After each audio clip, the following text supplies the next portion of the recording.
Dr. Zhu. I'm the composition and piano professor here at Pierce. Nice to see some familiar faces, some less familiar faces. I want to thank you all very sincerely for taking the time to come to the composition presentation. This composition presentation, if you've been to one before, you've heard me say this before, but this is basically the same as a recital for a composer. This is kind of the emergence of their piece and the opportunity to talk to an audience about it and then play the music for all of y'all is not only really important for composer's educational journey and a musical journey, but it's kind of important emotionally too. Like all of my composition students always talk about like how amazing it feels to be able to present their pieces and talk about them with a maybe not so captive audience. So without further ado, we're going to start off with Angelo.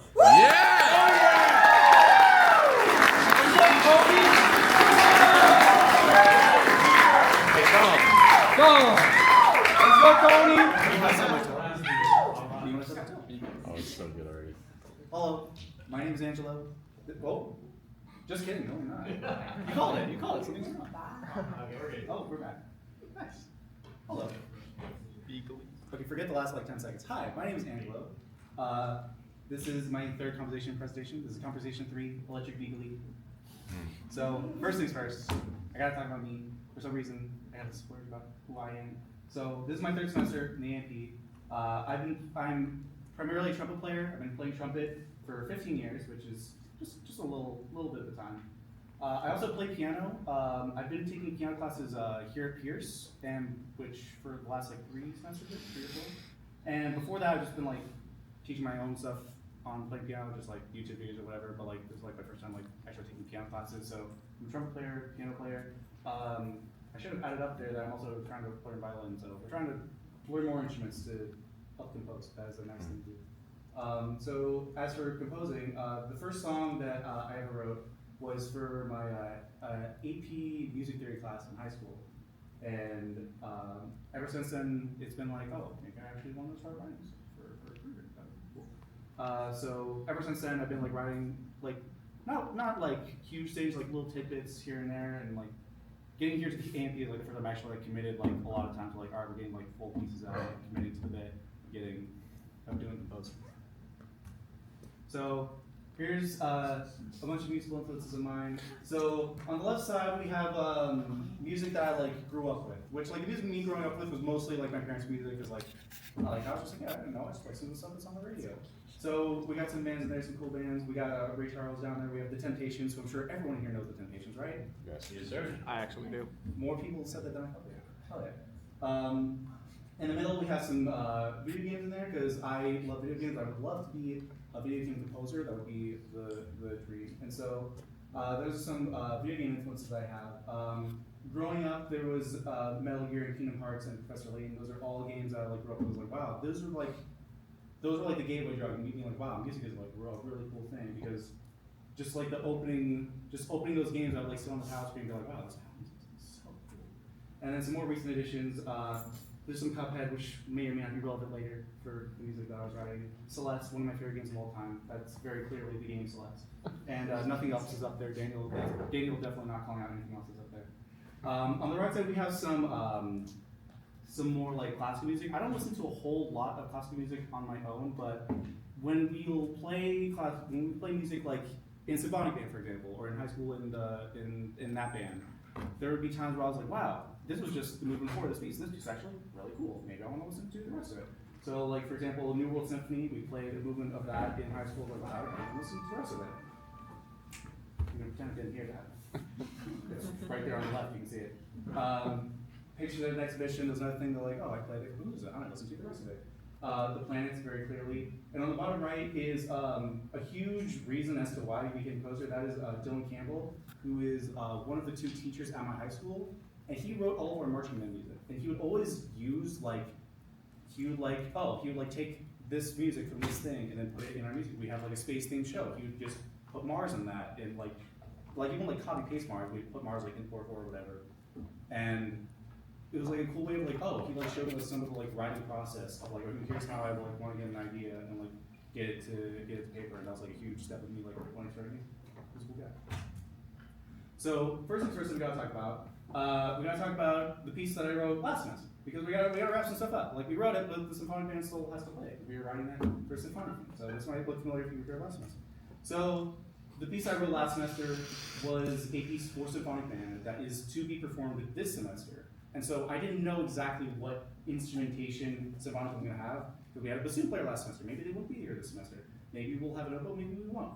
But this semester now we know for sure who's playing. A big part of my of this semester for me working with Dr. Zhu was, okay, now that we know who's doing what, let's finalize things, let's rearrange some parts, let's make sure that everyone's playing something so there's not like any like missing parts or whatnot. And also make sure that everything's like proofread and nice so that way everyone's gonna be able to perform it. So after that, and we give the music to symphonic band, and then just listen to them play it. And we had a day where all the composers who did that project, because if you weren't there last semester, there were 6 composers who worked with Dr. Zhu, who all of us wrote a piece for symphonic band. And so all 6 of us came in on a day to listen to symphonic band play it, and then be like, okay, here's works, here doesn't work. So it's like kind of like a workshopping thing. We're like sitting in every once in a while to like hear how things are going. Like, oh, maybe this bit isn't working. Oh, trombone can't play that loud. Oh, timpani doesn't work the way I thought it did. All the drums actually have to be tuned very specifically. I didn't know that. So this is still a work in progress because symphonic band hasn't had their concert yet. So we're still working things out and like seeing how things are going to go. So that's more an end semester goal to see how that goes. But that's all stuff from last semester. We're not talking about that. Now we're talking about new semester. Okay. So the next project and the other music that I was working on was composing for a movie scene. So some of us there was like a list of like trailers or movie scenes to like pick from. And me being the boomer that I am, I was like, hey, there's this movie that I watched with my parents a long time ago from the 70s that very few people have probably seen. I'm gonna write for that because I remember the ending of that, and that was actually kind of a cool ending. So the movie that I'm writing for is a movie called The Sting. It came out in 1973, and it is about the 1930s. It's about a con man in the 1930s trying to scam a mobster. The whole movie is like one big what's the word I'm looking for? It's one big act. They're trying to rob the mobster of a lot of money. So those 2 guys up there, those are our protagonists. The guy on the left, he's the one who's leading the whole charge. Because you're going to see this, I'm going to show you the scene, so this is important to know.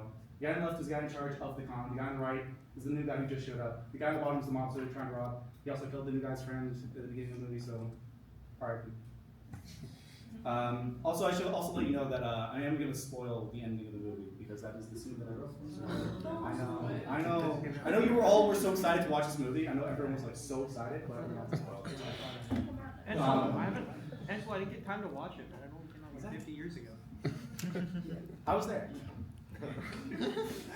So these con men are trying to rob the mobster, but the only issue is that the FBI is after them because they know like what's happening, or they're trying to rob them. So the guy on the top, he's the head of this like FBI operation. The guy on the bottom is like the guy who's like always out on the streets. He's hunting down the blonde guy on the right. The blonde guy on the right, he's the new guy. The guy on the bottom, he keeps like hunting him down. Like the whole movie, he's chasing him down. He's the annoying one to like get to look out for. The guy on the top is the guy in charge. So about the scene. So the scene is about this. The con men have The con men have a horse racing business that's like fake. They're using like old horse races that they're reading off. They're trying to get the mobster to bet money on a sure thing. It's not a sure thing. It's all real. That's the whole point. It's a con. So they're making a bet $500,000, which if it were today, that's $500,000 in the 30s. So today that'd be around $10 million. So this is the part of the movie where you see if they actually got away with it, what they're trying to do, and if the FBI gets them, because you'll see. And also important definition thing, because this is important for a little bit. When you're betting on horses in horse racing, if the horse wins, if they get first place, it's called winning. But if they get second place, it's called placing. If they can get third place, it's called showing. And so that's just a line that they use in the beginning that will make sense if you know that. Yeah, so we love PowerPoints. So I don't know how to do that, so we're gonna switch off real quick.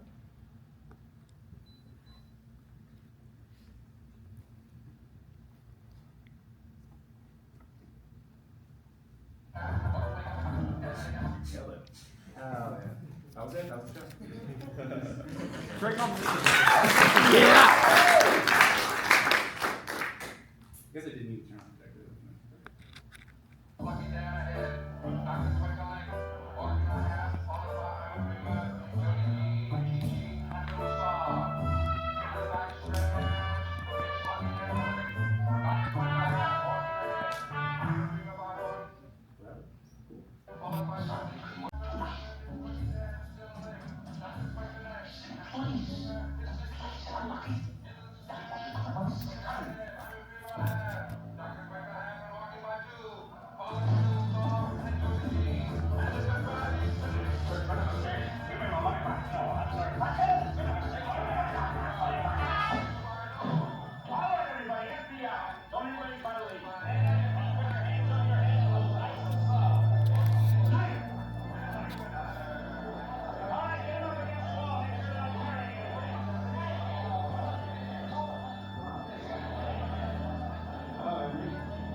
So I didn't want to talk about the writing process beforehand because, like, suspenseful, whatever. So I'm going to talk about it now. So, writing about the scene. So, the scene has a bunch of different moods. And so, one of the tasks that I was given was like, okay, first you gotta set the setting, then there's the tension, then the FBI breaking, and it's sad, and it dies. And then it's happy when you find out that they're actually alive. So, normally, if you're writing with a director, or sorry, normally if you're writing music for a movie, you would work with the director, but I don't have a director. So Dr. Zhu was my director. And so he was the one who was like, all right, here's what I want for this bit. He didn't like tell me exactly what to write. He was like, all right, I want this like kind of instrument. He wanted this kind of vibe for this and this. And like, if it was an actual director, not every director would be like, you know, like familiar with music theory like as much as we are. So it was like, oh, I want like some lowness here. It's like, you know, like low string, like a timpani is like some lowness there. So it was like, you know, it's trying to be a little vague because not every director is going to be so just super specific about it. And then first off, I had to come up with a rough draft, and then I would write a rough draft and then go back to him and then he'd give me notes about what I want to change, et cetera, et cetera. It's like a little bit of a back and forth. So as for the process, so the first thing is like finding the tempo. So that's actually a very important thing for writing for a movie scene in particular. So I can't just like write like whatever tempo I want. I have to like make sure that it lines up somewhat with what's happening in the scene. So the first step was like, all right, we're putting a marker like, oh, here the scene changes, oh, here an important event happens, here, da-da-da, et cetera. And then using those markers to be like, all right, there's enough time for like 5 measures of 4/4 between here and here, or something along those lines. And then as for like actually writing music, I usually would start, so I decided which instrument was most important. So usually it was the double bass, for like the whole bit, because that was like the most important music, or most important instrument to me when writing. So I would start with that and then add the instruments on top of that whenever I was writing. And then the other thing is, we love these speakers. This is my first time using these speakers, and the dialogue is actually a lot harder to hear on these speakers than it would be through my laptop or through headphones set, which is actually kind of a big important bit, because music should not be more important than the dialogue. The dialogue should be very easy to hear. And also, another thing that I didn't bring up is that that scene originally in the movie just didn't have any music. So whoever directed it was like, all right, we're having no music for this whole bit, and then I was able to be like, okay, cool, what if there was music? And so my job was to make sure the music was not important, the dialogue was able to hear it. And so Dr. gave me like 3 different ways to avoid making the music louder than dialogue. So first, just turn it down, like those easy fixes. Another thing is to have less notes if there's like too many things happening. That's also hard to hear the dialogue. But another thing they said I didn't actually think of was like, oh, just change the register. So like, oh, if this double bass, I don't know my strings. If this double bass is like conflicting because it's like around the same pitch as the guy, like if the double bass is down here and the guy's also talking down here, then you can't hear him. Then maybe the double bass should go up here, and then it's harder, or it's easier to hear the double bass versus the voice and hear the bowl. So that was something I didn't think about. So that was a cool thing. And also, even though I was in charge of controlling the volume, that would usually be someone else's job. But it was nice for me to work with that and do my best to do all the jobs for making sure this works. And then after doing all that stuff, all the writing, whatever, we give it back to Dr. Ju, and he's like, all right, here's what works, here's what doesn't. And so, for example, when the blonde fellow dies in the movie and he rolls over, I had music there initially, because I thought that was music. And Dr. Ju's like, no, that should be more dramatic, so there should be no music there.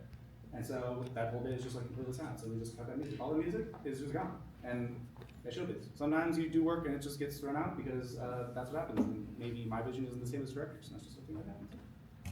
And that's it. Yeah.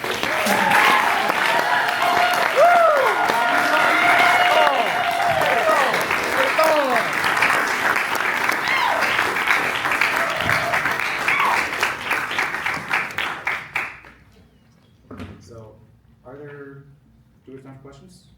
Let's do questions after that, where we can make sure we have time to get through everyone. Cool.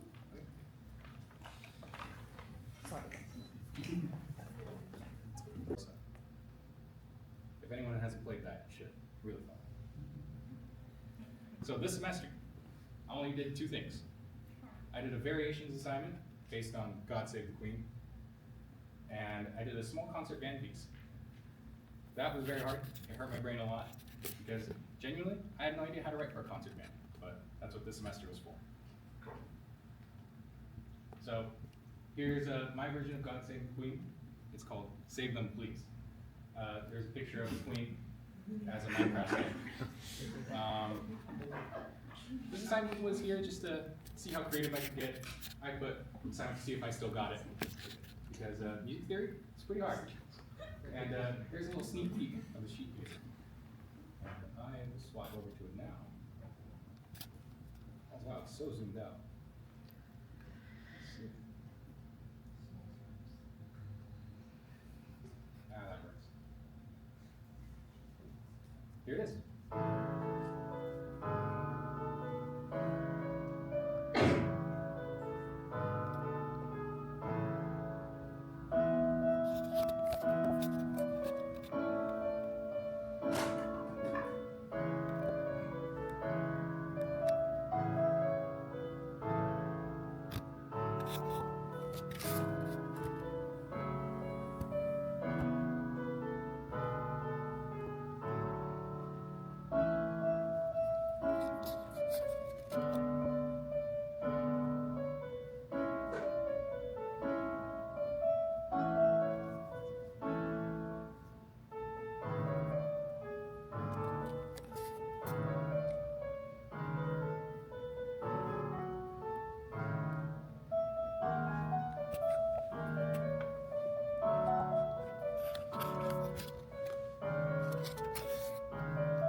Just a fun little fact about that third section there. It originally wasn't that different, and it was too pleasant sounding from all the other sections. So when I was making it, I was like, I want to make this as ugly sounding as possible. And that's how I came up with that third section. Now, this is a big piece. I didn't update my slides. It does have a title now. It's called Glory and Splendor. And it's a small concert band piece, as I said earlier. It was inspired by these video game characters, their themes specifically, not just the images. And while I was writing it, I had a lot of questions. Like, will the players enjoy playing it at all? Can they breathe during the phrases that I wrote? And honestly, I still don't know. But here is that. It's going to be very zoomed out. I don't want to accidentally remix it like I did last semester by touching it. So it should move by itself.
That's it.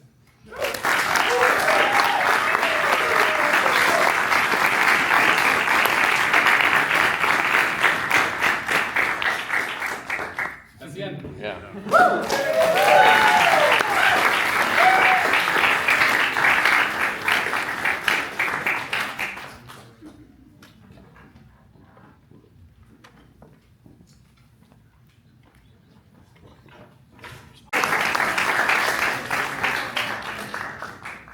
Hello, my name is Connor.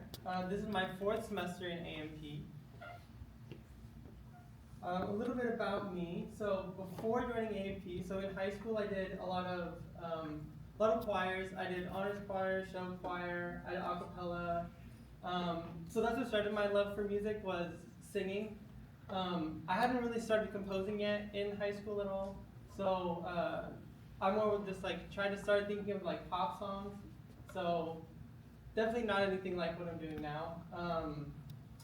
Before joining AP, when I first came to Pierce, me and my brother, we would try to come up with ideas for musicals, and I would try to write music for it. So that's what kind of got me into composing, and that's actually what I used originally for my audition for AMP was musicals. During AP, so I learned a lot of my 4 semesters from Dr. Zhu. He's my teacher for all 4. We worked a lot on composing for scenes, trailers, orchestration, and writing sheet music. And like I said, this is my 4th semester of AMP as a composition and voice student. I'm taking countertenor this semester, so that's exciting. And after AMP, I will be transferring to CSUN for media composition. So I think that's going to be a lot of fun.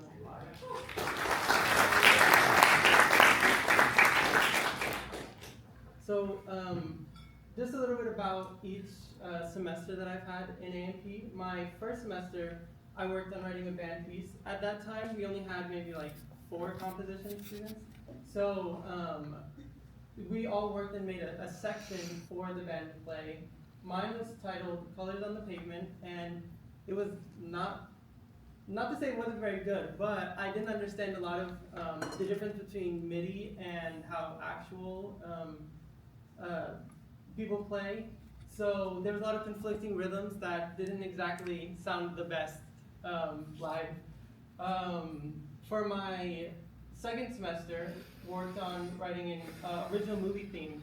So I really want to be a film composer. So for that semester, I made a piece called Dream of the Depths that was like full orchestration that was based on Parts of the Caribbean, because it's my favorite movie, and Dune, because I thought it had a really cool soundscape. My third semester, I worked on scoring for a movie trailer. So that was pretty cool, because me and Dr. Zhu, sat down, looked at trailers, decided which one I should try to do, and I ended up doing the Birds of Prey, The Fabulous Emancipation of One Harley Quinn. That was really fun to write music for because it was very chaotic, so I wrote very chaotic, and it involved a lot of chromaticism, but I think it went pretty well. My fourth semester, where I am now, I did 2 projects. So I scored for a scene. So I scored a chase scene from the movie Ratatouille, and I did an original piece called Prelude, that is orchestral. In my lessons this semester, we worked a lot on scoring for film scenes, and I learned a lot more about the emotional context of scenes. So, like, what types of chord, melodies, progressions help portray different types of emotion in scenes, which helped me a lot. It was my first time using Logic Pro in my lessons, so that was exciting and scary. But I think it's pretty cool. It definitely helped me learn how to use that better for film scoring. Working with the director. So, like Angelo, Dr. Zhu was my director. So, I have 2 versions of this that we're going to listen to. The first version is what I showed him originally, and then he gave me his what a director would say to this, what he thought, and then and then he told me what that translates to musically of what a director might want, since directors don't really know anything about music probably. And then instrumentation for film, for when a director says they want it more orchestral, they mean strings and pretty much just strings. So for the chase scene, so it is a kids movie, so that meant that it's a kids movie and it's animated. So the music had to accent the events in the scene even more than it would in a regular movie. It's a chase scene, so it had to have high stakes. It needed to add intensity, which my original version didn't as much. I worked in BandLab and Logic Pro, so I wrote it originally in BandLab, because I like doing it on my iPad because I can just press it and type it in. And then transferred the MIDI data into Logic Pro and worked on it from there. We're gonna listen to 2 versions. So first version was a bit too whimsical, needed more intensity, and the second version is more intense. And during the spring break, I kind of restarted completely because I wasn't having very good ideas. So now we're gonna listen to them.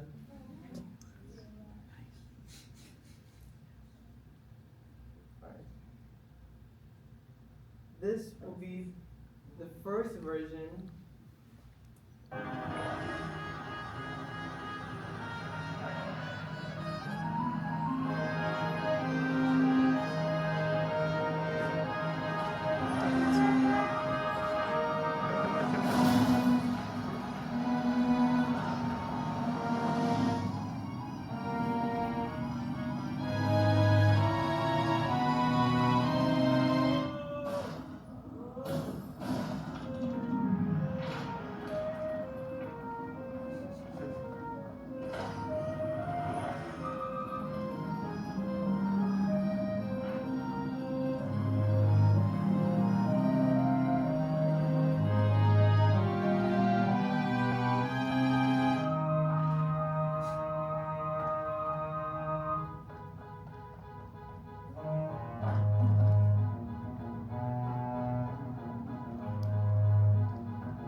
That was the first version. So you see there was a bit of whimsy to it, a little too much.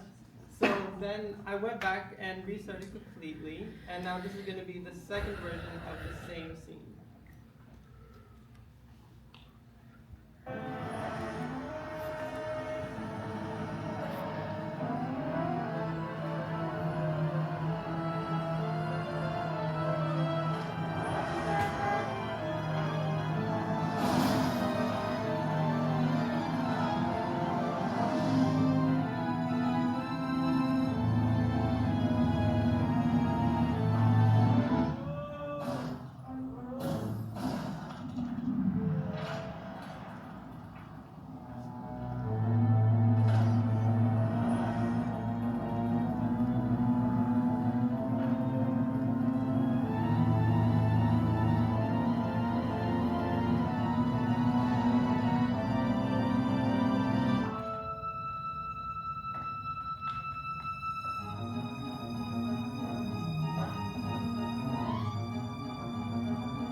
So that was the second version. I don't know which one you guys prefer. I prefer the second one because I also love strings. So the second thing I worked on was a more orchestral piece titled Prelude. So I wrote this in DAW completely. I didn't use Logic for this one. I did it in BandLab and then transferred that into Cakewalk, which is kind of like its sister DAW. But it was written for cello solo, violin, viola, cello, bass, and drums. The drums are added more recently. the inspiration for it, so the beginning was more inspired by Billie Eilish's Bittersweet, but in a more Hans Zimmer feel. So it's kind of more held chords in the beginning to create an atmosphere, but on strings. Then the middle and the end was more inspired by the Devil Trill Sonata and the Painted Black from Wednesday on Netflix. So that means it's going to be a more like intense cello section. I hope it sounds good in here. And then Prelude to what? So I titled it Prelude because I wrote it as an instrumental, like orchestral piece to precede something that I've been working on like personally, which is like an EP passion project that's like pop with orchestral vibes. But we're just gonna hear the prelude right now. We're not gonna hear the other thing. All right, now we're gonna listen to it.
All right.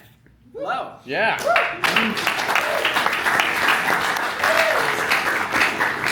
My name is Johan, and welcome to the one and only composition presentation by me, because this is my first and last semester as a comp student at Pierce. Yeah. So, just a little bit about me. I'm enrolled in AMP as a pianist/composer currently, formerly as a jazz vocalist. But most of my musical experience is actually playing trumpet, usually in a jazz ensemble. So I played for 8 years before college. I went to Hamilton High, played in their jazz ensembles there, and then I transferred to El Camino afterwards, still playing trumpet. But between then and now, I actually did 2 years of computer science. We don't talk about that. Now, during that time, I also learned to play piano, bass, and guitar on my own, just kind of trying to, broaden my palette and prime myself for what's to come. Now, as far as composition and songwriting goes, I've been kind of dabbling in it since I was little. And I've always had a good foundation of music theory knowledge, which was good enough to get me started. But there were some challenges and some kind of patternous roadblocks. Is that a word, patternous? Whatever. Patterns of roadblocks that I would hit along the way. Now, talking about some of my challenges, there's the watermarked sad man to help me kind of express my anguish here. I kept hitting these roadblocks. I never fully understood how to work efficiently with DAWs, so I work exclusively in Ableton right now. And I'm pretty good at it, but because I was always dabbling on my own, I never had any sort of structured understanding of how to use all of the keybinds and just work quickly. So I also knew nothing about mixing and producing. Everything I did was just kind of on the fly. And I couldn't sing, which is why I joined AMP as a vocalist in the beginning. But because of all these blocks, I basically just ended up with a ton of unfinished projects. So I had to come up with a plan. I wanted to really make this dream of mine come true. I want to prepare myself to be able to put out the best representation of myself possible. So in order to do that, first step was to join AMP as a vocalist and learn to sing, which after 2 semesters of doing that, spoke to my instructor and we decided we've done what you want with singing, time to move on. That's when I switched to composition/piano, and my main goal with that was to create conditions that would force me to finish a song. I had so many unfinished projects and I needed a deadline. So that's what I did. And then from there, learn what I can and then start building my portfolio. Now, I just want to talk about some of my influences. As you can see, 70s to 90s era was peak. I struggled to get out of it, so there's some new wave on there. You got your Talk Talk, you got your Tears for Fears, The Cure, and then some prog rock and others. You'll notice Genesis is on there twice because they're oh so special to me. And then you got your funky stuff on the right. I have some Jamiroquai, Level 42, Toto, and of course MJ. Now, I'm just going to get into some of the semester's projects. So the first one, which is like the classic comp presentation assignment, I guess, is the unpitched percussion assignment, which I tentatively called Bashing and Smashing. This is basically just what we use to cover some of the basic concepts of song structure. Again, I worked exclusively in Ableton on this one, and some of the challenges with this one were I had to think of percussion as a melody instrument, which never done before. And that was just a little bit of an experimentation, so I'm not going to show it here, but I also went with a Latin groove, because back in my jazz days I always liked the Latin charts the most, so had to pay homage. Now, this is the big one. This is Nobody Knows, the first song I ever wrote. I picked this one because it was the first song I ever wrote, and it's one of my previously unfinished projects, one of the ones I had a little bit more inspiration with. I actually wrote the melody and lyrics to this way back in 2020 when I was like 16 or 17.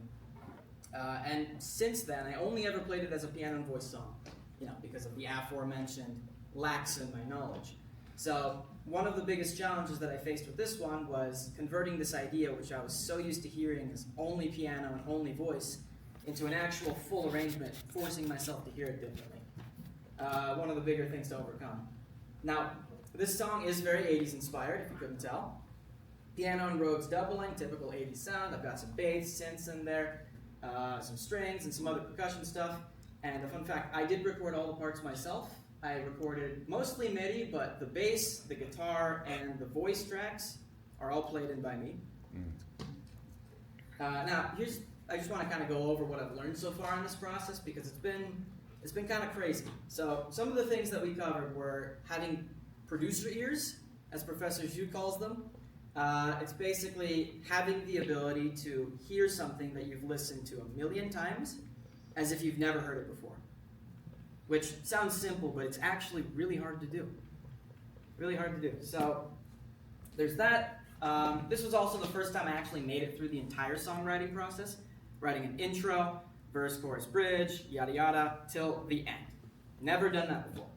I also learned how to use and move away from placeholder tracks. It's kind of tough to be okay with that because you know that they're not going to stay and they're not perfect, but you got to move on to actually serve the broader picture. I learned how to properly layer different parts, and over this course of this project, I got a better grasp of mixing, arranging, and producing in the general sense. Now, again, another watermarked insane man to show my emotions here. Some of the challenges, keeping my sanity. I have never pulled so many hairs doing anything, not even back in my computer science days when I would be sitting trying to find a bug in my code. This was somehow worse because I faced a ton of indecisiveness, which I knew I was always prone to. It's hard to avoid doing too much and just moving on when you know that, like I said, you gotta be okay with the placeholder track and just serve the broader picture. So just this idea of letting go. Now, I'm gonna play it for y'all. See what you guys think, and then I'll talk a little bit more about it later.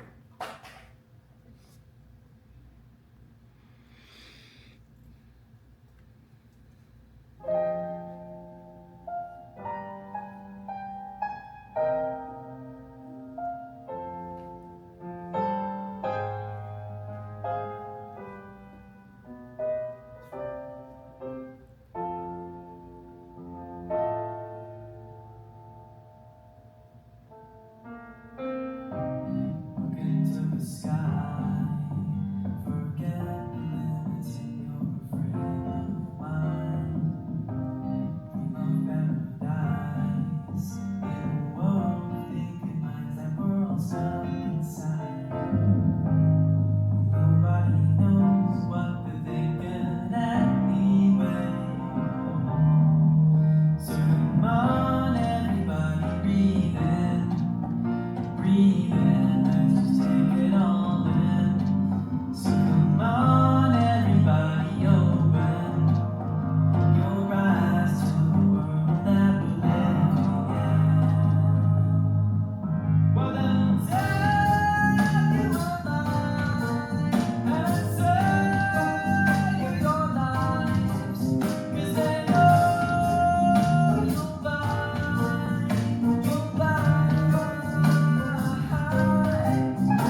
not finished yet. That's kind of just like a rough mix. There's still some kinks that need to be worked out, some smoothing out as far as the arrangement goes.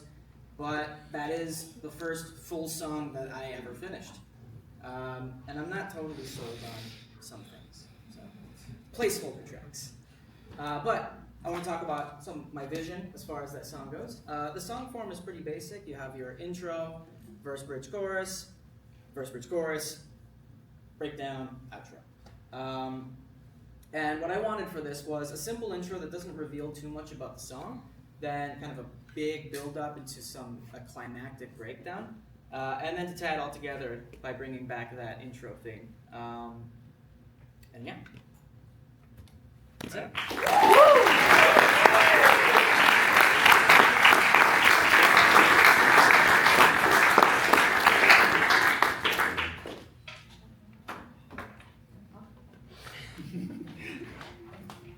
All right. I think we do have a couple minutes actually for some questions. Did anybody want to ask our wonderful composers any questions? Jackson, who's your question for? Yawn. Song needs a guitar solo, man. Okay, It sounds great though. I'm not that good of a guitar player, so. No, it's all good. It's all good. I know a guitar player. James? Yeah, for Johan, that was a really cool song, man. Thanks. I have one specific question. Is that bass doing that slapping? Is that a MIDI bass? Is that a real performance? No, that's me. That sounds great. You said this is your first ever song. I remember like when I finished my first ever song. You're gonna like take it, give it like 3 years, and you're gonna listen to this again, and you're gonna be so impressed with how far you've come. So look forward to that. That's a comforting thought. Thank you. Okay. Thanks. Khalil? Sorry, did you have your hand raised? I have my hand raised, yeah, I like the bass line over there. I feel like passing a few little chromatic bass walk in there every once in a while, intermittently, and really can spice things up. This Oh, is yeah, great. thank you. Composers, I'm hearing that you have willing and able performers. Just write them the music. Go ahead. Any other questions? Oh, Darwin? Yeah, I really enjoyed the vocal components of this piece. I got a lot of like La La Land vibes from it. Like I think it was. You know what's so funny about that? I don't know if anyone remembers. I think in my first semester of AMP, I actually performed the piano version of this in PW.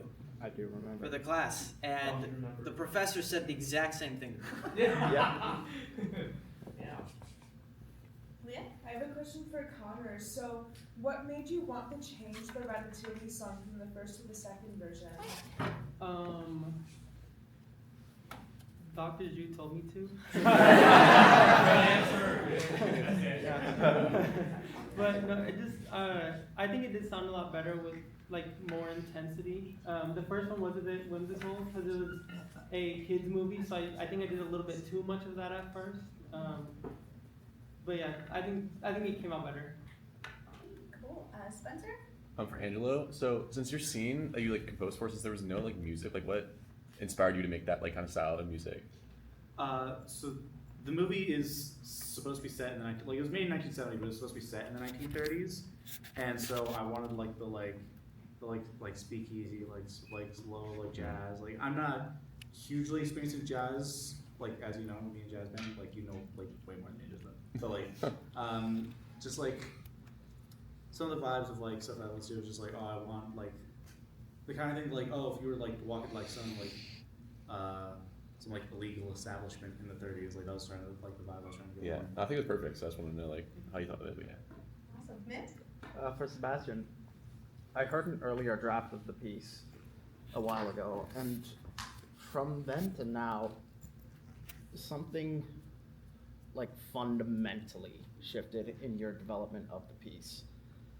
And I'm kind of curious, what do you think led to that, to that sort of drastic change in how mature the texture really sounded? It was Dr. Wilkins. He asked me, will people enjoy playing it? And I didn't think that I internalized it, but I did. And it changed how I wrote a bunch of stuff. Gotcha. I thought I saw one more hand over here. Jason? I just wanted to comment on Connor's second version. I like your second version of the Ratatouille scene a lot more, because you played a lot more into the scene rather than just like, you didn't lay like your first track over the song, you over the scene, you did there were like certain moments where, for example, where we would have an escape moment, and it would play a little flicker of like bells or like a small little string with you. But then you realize the chase would keep going, and then it would then like almost reestablish itself as another intense scene until you get to the very end of the scene. I really like that. Thank you.